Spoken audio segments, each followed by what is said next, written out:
Ready to go, baby. Get it on. Relay.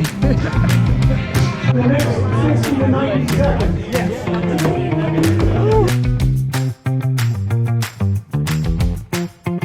Hey guys, welcome back to the channel. I'm Greg. This is week 10 of my 16-week marathon build for the upcoming Wilmington Marathon.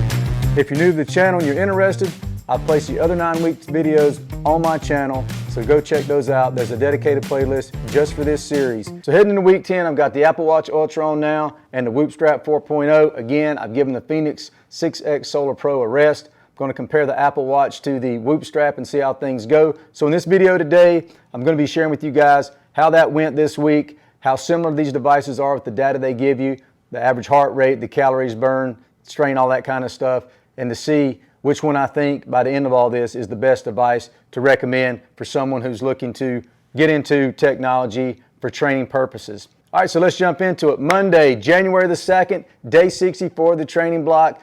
Took it easy. Coming back off being sick, 4.5 miles at an easy pace of around 8:47 per mile.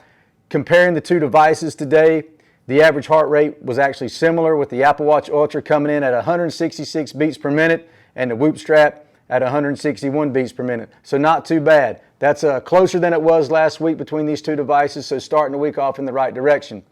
Physically, I felt okay. The legs felt good. The congestion is still there in the chest, so I'm still trying to work through that, but not a bad day at all on Monday. So yeah, moving into Tuesday, I woke up with a 93% recovery score, so that was very positive. With that being the case, my first thought was to go longer, but then my wife reminded me that, hey, you can't rush it back in after being sick, so I took her advice. So I did a run walk of 5 miles. Looking at the two devices here, we'll notice that you can see there's quite a bit of discrepancy between the two, with my average heart rate being significantly lower on the Apple Watch Ultra than on the Whoop Strap. So, okay, Wednesday. On Wednesday, I picked up the mileage slightly, running 6 miles at a 9-minute pace. My heart rate data today was similar on the two devices, go figure, with the Apple Watch Ultra being 8 beats per minute higher at 161 beats per minute. So let me take a moment to say, if you're interested in calorie burn, maybe you're trying to work on losing a few pounds, these two devices so far, in using these for 2 weeks, I've noticed that the Whoop Strap is a little bit different than the Apple Watch when it comes to calories burned.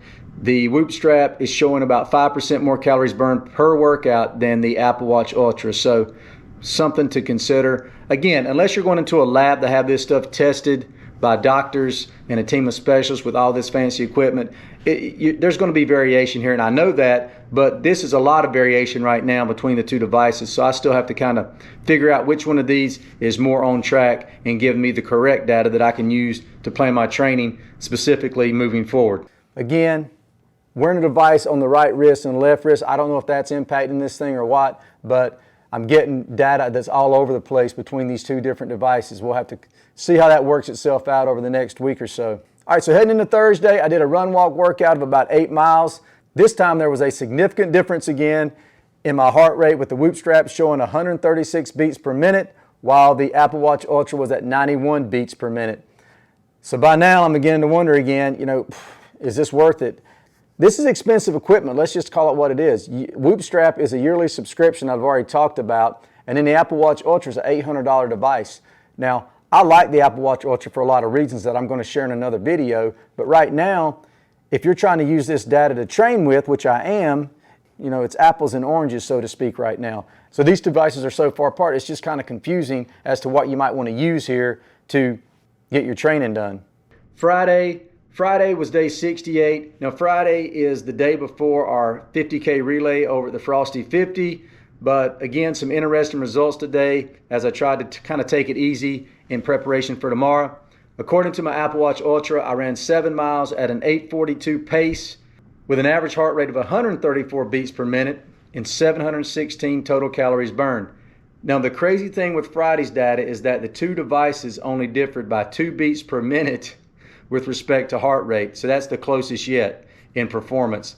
But this time, my Whoop Strap showed 174 fewer calories burned than the Apple Watch Ultra. So go figure. I just got through telling you guys that the Whoop strap typically shows a higher calorie burn than the Apple Watch Ultra, and then come Friday, here we go, it's in the opposite direction again. I don't know. All right, let's talk about Saturday. Saturday was just a ton of fun. I got up early, I fixed myself a smoothie, I got my bag ready. My buddy Justin stopped by the house about 6:15 a.m. We jumped in the truck, we took off to Salem Lake. We got there early, got a great parking spot, so everything was just going to plan. Shout out to Justin for sponsoring our team, by the way, with his business, Edge Running. So that was fantastic. He got us all nice little singlets to wear with Edge Running across it. We looked good. We looked professional, if you will, like a team. So that was cool. Justin's cross-country teammates, JP and CL, came down to run with us. And JP's wife, interesting fact, Malia, is one of my former students from way back in the day, my days of teaching and coaching. So it was good to see her and catch up a little bit. That was a lot of fun. We had a great time. I gave it what I had, came in at about a 7:13 average pace for 7.72 miles. Luckily for me, those guys were about a minute per mile faster than me, if not faster than that. So we brought home the victory in our first ever effort here at the Frosty 50K. So it was just a lot of fun. You know, it's not about winning, it's about getting out there and competing, having a good time. One of the highlights of the event as well was Des Linden. Des Linden was the celebrity runner there. She was taking part in the 25K. So if you're a running fan, you know Des. She was the last American woman to win the Boston Marathon back in 2018 under extremely tough conditions that year.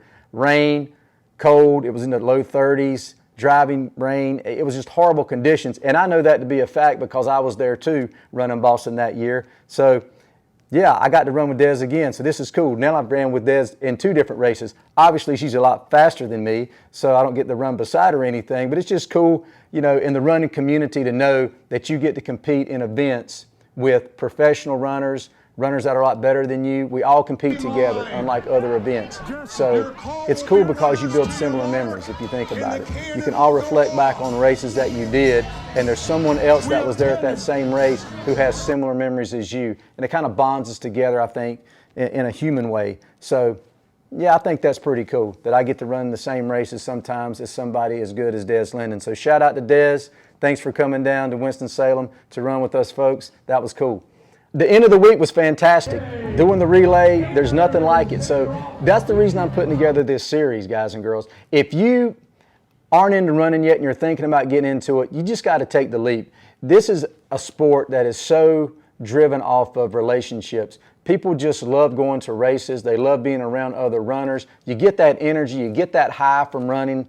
Those endorphins kick in. It's just a fantastic time. People ask me all the time, Greg, why are you still running after 50 years or whatever? And I'm like, look, because it's just that much fun. For this training series so far for me has just been awesome. Thanks again for stopping by today to check out the video. Thanks for watching this series. I hope you're getting something out of it. If you are, do me a favor, share this with a friend. Let them know about the video series if they're into running or if they're thinking about getting into running. Jump in here, check it out. Let me know what you think in the comment section below. How's your training going? Drop a comment, let me know. Hope it's going great. Hope you're having a great start to 2023. Don't forget, get out there and lace them up and get your run on. Peace.